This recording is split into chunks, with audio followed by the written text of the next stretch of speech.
What's good, peeps? All right, let's try this again. This week in boxing, episode I think it's 22, part 2.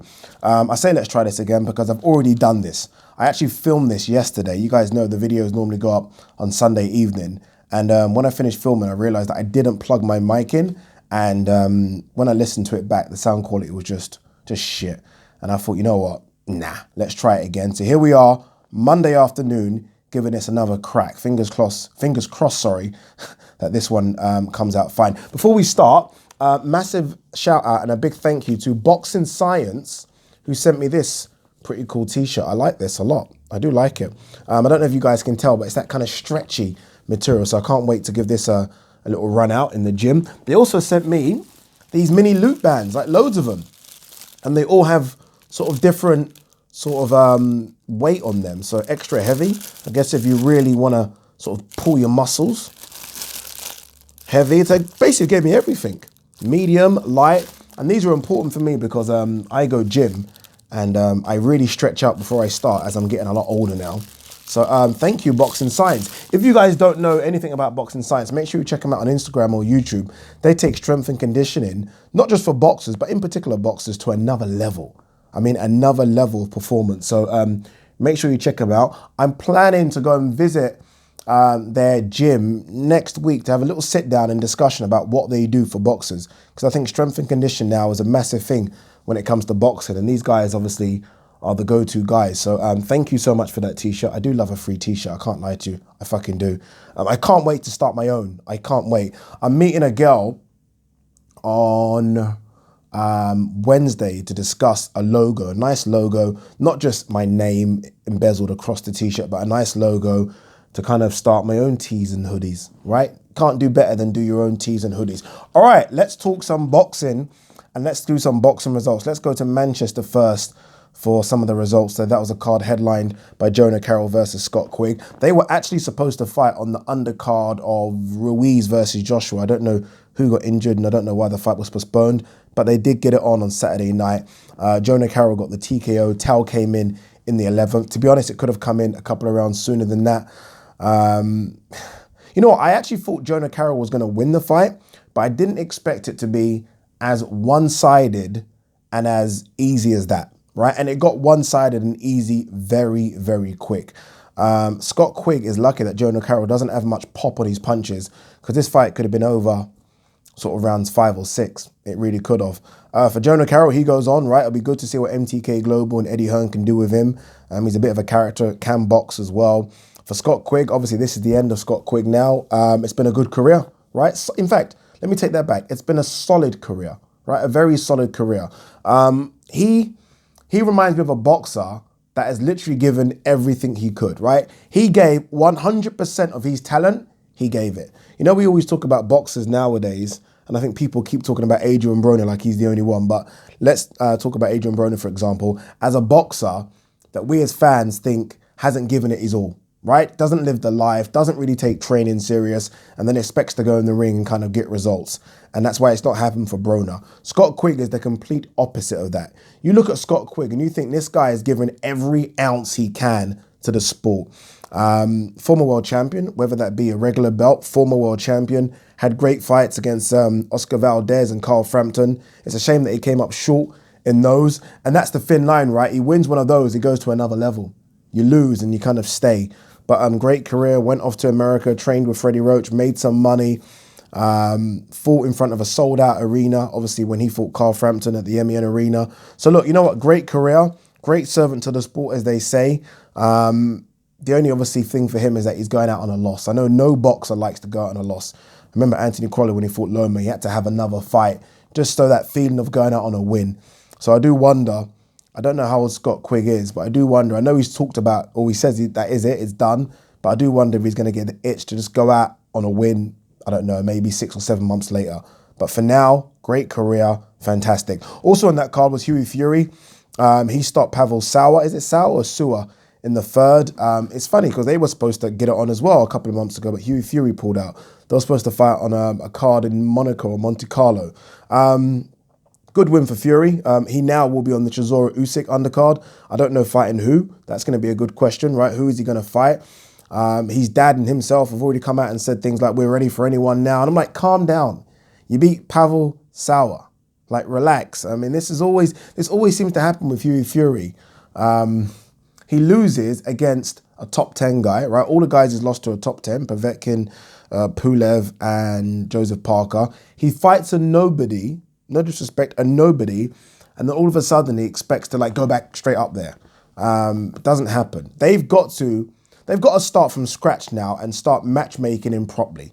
So don't jump into a top 10 or top 15 or even a top 20, someone in the top 30, and let's see where you are. Because again, I'm so confused as to where Hughie Fury is. But regardless, it's good for him to get the win, and it's good that he'll be out again in a couple of months, so we'll see what happens. Zach Parker beat Rowan Murdoch, stopped him in the 11th round. He's now ranked number 1 at WBO super middleweight, so see what happens with him. Obviously, he's been talking about fighting the winner of Canelo versus Billy Joe Saunders. That's not going to happen. I like the idea of him maybe versus a John Ryder. I know he's spoken about Callum Smith as well. Callum Smith's not going to fight him either. So a John Ryder might be good. Trying to think who else is out there at 168, which is a good matchup. But John Ryder seems like the perfect matchup just to see where he is. John Ryder will fancy that. He will fancy it. So that could co-main event a Saturday card, possibly, right? I don't think it will main event a Saturday card. Anthony Fowler was on that card as well. A last-minute replacement. His opponent pulled out, so they got him in against a guy called Tete, who was embarrassing. Absolutely embarrassing. Obviously, he wants Scott Fitzgerald next. I say next, he wants Scott Fitzgerald. I think Eddie Hearn has spoken about that fight possibly happening in July.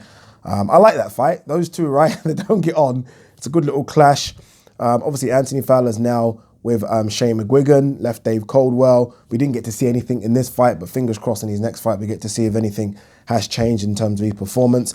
Wins as well for Robbie Davis Jr. on that card. A couple of others as well. Go and check out BoxRec if you want to know the full results of that card. Not a bad Saturday night card. Not the greatest, but not bad nonetheless. America, big upset. Big upset. You know, I say big upset. If you are a hardcore boxing fan, this wouldn't be a massive upset as you think it is. If you're just a casual and you just look at the records, you might say, oh, this is an upset. But Robert Helenius stopped Adam Kalnacki in the 4th round. Kalnacki was piling on, got caught, and simply didn't recover. Helenius can punch people. He can punch. Like, this is no joke. Helenius can punch. I think even Dillian White mentioned it about that as well, that he felt Helenius' power. Helenius can punch.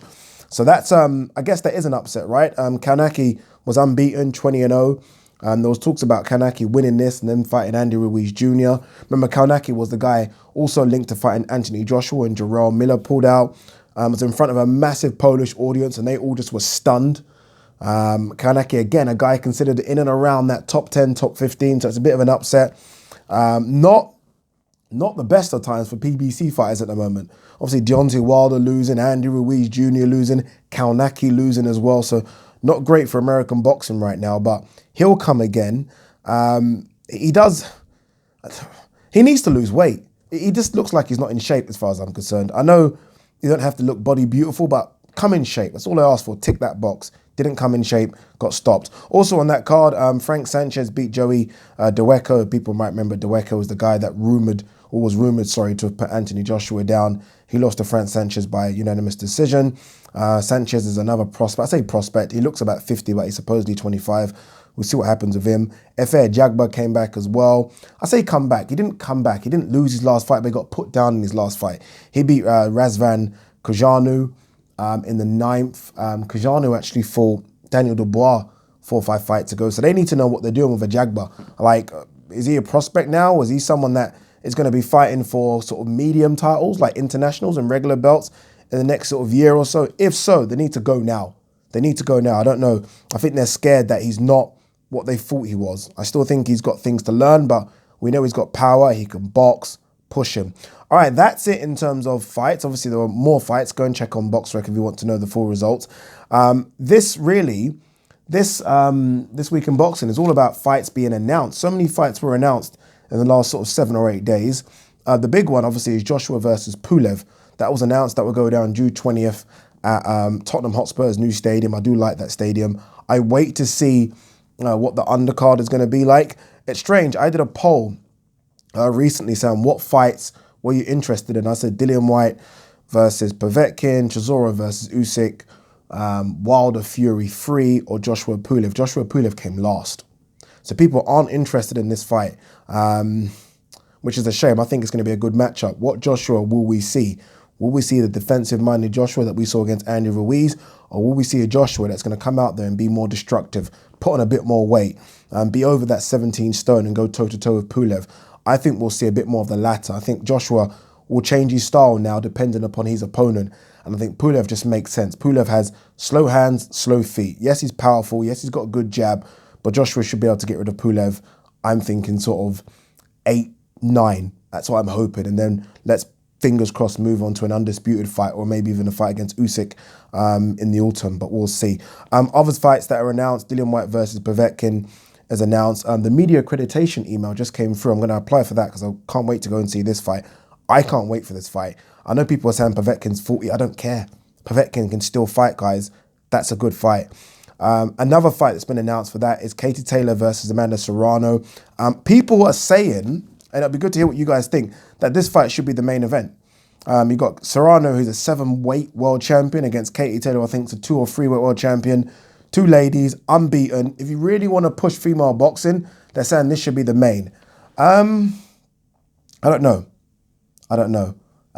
Look, it's co-main. It's not in the worst position in the world. I think I just think it's good that female boxing is on main cards like this and right at the top of main cards. So I'm not upset with this being co-main event. Lee Selby versus George Kambasos has been announced for May 9th. That's a matchroom show in Cardiff. Remember, Lee Selby's fighting at 135 pounds right now. Lee Selby was, I thought Lee Selby was going to go, you know. It was a few years back when he beat, I can't remember who he beat. Oh, fight for the IBF title, O2 Arena. Can't remember who it was. The guy's trained by Robert Garcia. Anyway, he beat him. I thought he was going to go. I thought he was going to do something special. Hasn't happened for Lee Selby. Obviously, so many issues outside the ring as well, so you can understand why he's not been fully on the boxing. But let's see if he can do something at a higher weight class. He doesn't have the pop. He didn't have the pop at a lower weight class, so I don't know. I just think he's going to be in trouble at the higher weight class, and I wouldn't be shocked if Kambasos, am I saying his name correctly, gets the win there. Anthony Yarde versus Lyndon Arthur was announced a few days ago. They've done the press conference at Frederick's Restaurant in Islington. This is Anthony Yarde's first real fight. I know he had the fight in Spain, but this is the first real fight since he lost to Sergey Kovalev. So look, if you are going to beat him, and I'm talking about someone like a Lyndon Arthur, it's now, right? Because I know that Tunde and him smile and they're very confident, but he's still going to be a bit nervous behind the scenes. Coming back after a big loss is difficult to do, especially when you have the type of personality he has where you think you can't be beaten and you think everything you do is correct. So it'll be interesting to see what happens there. Lyndon Arthur didn't look good in his last fight out where he won the Commonwealth title, but sometimes fighters rise to their opponents, and let's see what he can do. He's very big as well, is Lyndon Arthur, so let's see. I don't mind a domestic dust-up. I like them. I do like them. I can understand why people are upset, because obviously Anthony Yarde is now fought at world level and he's now dropping back to, if you like, British level. And it's like, well, why do that? But I think this is the right route that he should be taking. Kovalev was a situation because of his mandatory in WBO. This is the right route. Beat Lyndon Arthur. I think he should then go European. Then I think he should go world level. But we'll see. Let's see how he gets on. The big one that hasn't been officially announced, but we know it's going to happen, Canelo versus Billy Joe Saunders. That fight will take place May 2nd, which is very interesting because obviously Billy Joe Saunders is trained by Ben Davison. Ben Davison also trains Josh Taylor. Josh Taylor's fight is May 2nd as well. Billy Joe Saunders, May 2nd. You can't be in two places at the same time. These guys ain't on the same fucking card. This is interesting. I'm guessing he's going to go with Canelo. I mean, Canelo, Billy Joe Saunders, of course, it's the bigger fight. But Josh Taylor's just signed you up. Surely Josh Taylor wants you in his corner for his first fight. Josh Taylor's a unified 140-pound champ. It's going to be interesting to see what happens. But Canelo versus Billy Joe Saunders is happening. Good fight. Let's see what happens. Let's see if Billy Joe Saunders can live up to the hype, because all you guys are convincing me that Billy Joe Saunders... Someone actually left a message on the video I made about this fight saying Billy Joe Saunders is the closest thing to Floyd Mayweather. You need to stop it, people. You need to stop it, right? Please. Another fight being announced, heavyweight fight between Agit Kabayel and Marius Vac. That goes down March 28th. Decent little scrap, that one. I think Marius Vac showed in the Dillian Whyte fight, yes, it wasn't the best Dillian Whyte, that there's a bit left in Marius Vac. There is. So that's a decent little scrap. Wilder 3, not officially been announced, but we know it's going to happen now. Wilder has obviously exercised, is that the right word? Exercised the rematch clause. They're going to go again for a trilogy. It's funny, as much as I'm not happy about there being a rematch between these two, I'm not ruling out Wilder. I'll tell you that now. Not for a second, people. Can Fury do it again, right? I mean, Fury's not used to taking back-to-back tough fights. He isn't. Go and check the resume. He has a tough fight, then a couple of gimmies. Tough fight, couple of gimmies. Mentally, let's see how he handles having tough fight back-to-back for the first time, possibly ever. Let's see what happens. Another fight that's going to be announced in, I think, a couple of days, maybe, end of this week, is Gervonta Davis versus Leo Santa Cruz. Floyd Mayweather pretty much said that fight's going to go down in May, so that's a good fight. Personally, I think Gervonta Davis is just too big and too strong for Leo Santa Cruz. I'm still upset that Leo Santa Cruz didn't take the trilogy fight with Carl Frampton. I really want to see that again. Remember, those guys are one apiece, so it would have been good to have a rubber match. DAZN. A lot of people are talking about what's going to happen with Sky Sports Boxing now DAZN have entered the market.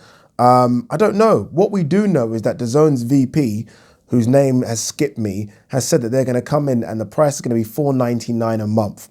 Now, as good as that is, and I think $4.99 is unbelievable, by the way, it also depends upon what they're giving us, right? What are you getting for $4.99? I know for a fact that as if you're coming into the UK market, if you do not have some form of football, I don't care what you're offering, you're going to struggle, right? We are so football obsessed here, it's scary. In fact, I would say most boxing fans are actually football fans first, then boxing fans. So, I mean, look, they don't have to get the Premier League. We know that's going to be expensive, but they do have to try and sneak in the Carabao Cup or the FA Cup. They're definitely not going to get Champions League right now. And the rights for that are ridiculous. They did try and get Champions League football a few months back and got blown out of the water in terms of bidding. So it is going to be interesting. With regards to what it means for boxing, I don't know. I mean, Eddie Hearn is saying that they might re-up with Sky, and I do expect them to re-up with Sky. So I'm guessing we're going to get the Matchroom American shows on this one. So we are no longer going to see Matchroom American shows on Sky Sports. We're only going to get them on DAZN. And I actually think the Matchroom American shows are way better than the Matchroom UK shows. So I guess for $4.99, you can't complain. A fight that has been spoken about in the last couple of days, and I do hope it happens. I don't know if it will, but that's Mikey Garcia versus Terence Crawford. Now, look, in an ideal world, I'd rather see Terence Crawford fight a Sean Porter or a Keith Thurman or someone else that is a natural 147-pounder. As good as Mikey is, this guy can... I still think Mikey can make 135, if I'm honest with you, but he should be fighting at 140. He shouldn't be fighting at 147, but right now, Terence Crawford literally has no one to fight. I mean, the fact that we're talking about Kell Brook says a lot. So I don't mind a Mikey versus Terence showdown, just so Terence can fight someone, because it's getting a bit embarrassing. Another fight that's been announced, I did say it's going to be a show about announced fights, is Kovalev versus Barrera. So that's Serrano versus Sullivan Barrera, April 25th. Personally, I think Kovalev needs to take a bit more time out, if I'm honest with you. I don't know what's going on. I think he's under... Is he under investigation for some sort of domestic violence abuse or something? I don't know if I'm wrong there, but there's something going on with him. But I think he needs to take more time out of the ring. There was talk from his trainer, Buddy McGirt, about him going up to cruiserweight. He's obviously staying at light heavyweight. I guess the money for this fight's pretty decent, so you can't blame him. Final couple of bits here. DAZN are trying to lock in Canelo versus GGG for September, 168 pounds. Sign me up for that one. GGG at 160 looks awful. GGG at 168 could be different. Obviously, Canelo's got to get past Billy Joe Saunders. I think he will, if I'm honest with you. But I would like to see this at 168 for a couple of reasons. Again, GGG doesn't look good on the scales at 160. But I do think GGG needs a few camps with Jonathan Banks, right? He's trying out stuff new. He doesn't even do strength and conditioning. He's trying that new as well. He's trying a nutritionalist. I do think we need to give him time. And by the time this fight rolls round, that would have been his, third or fourth camp with Jonathan Banks. I think that's enough time for Jonathan Banks to make his changes to GGG. So you never know. Look, you know it's going to be a great fight anyway, regardless. All right, final thing, Floyd Mayweather. He was here at York Hall, Bethnal Green. I think it was Wednesday or Thursday. I was supposed to do an interview with him. I think I've mentioned this already for Sky Sports. The interview was blocked by his manager, which was a shame. Floyd did say, though, that he would fight Khabib or Conor McGregor but he would want 600 million, so 300 million apiece to fight both. It's getting to a stage with Floyd, and this might sound stupid because obviously we all see the jewelry, the cars, the house, the constant bags of money, but I do start to wonder if that money is starting to run out very quick. I'm starting to wonder, is Floyd broke? I know that might sound ridiculous, like, Ade, how can he be broke? This guy made 300 million in this fight, 150. I get all that, but I do wonder, right? I mean, we know that even Michael Jackson became broke. Mike Tyson became broke. All guys that made ridiculous amounts of money in their career and spent ridiculous amounts of money in their career. I just wonder, because I was at this event and I was thinking, how much is Floyd even getting for being here? Like, what's he going to get for an event at York Hall, Bethnal Green? Yeah, just made me wonder. With all this talk about I need 300 million, I'll fight them for 600 million. Look, it could be a case of, look, if you want, get that money, right? The money's available, get it. But I do wonder, when fighters hang on and continue to hang on and hang on for big money fights, sometimes you've got to wonder if there's just money, if the money is run out. Sometimes you've got to wonder, and that would be one hell of a shame if Floyd, who has earned probably close to $1 billion, is starting to see a lot of that money just dwindle because of his flashy lifestyle. Be a shame. But I don't think it's the case, but I just thought about it just because, again, that event at York Hall was weird, and the event that he's been doing since he's been here and asking for 600 million I thought was a bit weird as well. But that's just me. What do you guys think? Anyway, let me know. Peace. Guys, sorry, it's me again. I'm back. If you're new to the channel, don't forget to hit that subscribe button. Also, please like and share the videos. It really does help the channel a lot. And if you want to support the channel, I do have a Patreon account. The link is in the description. All right, I'm done. Peace.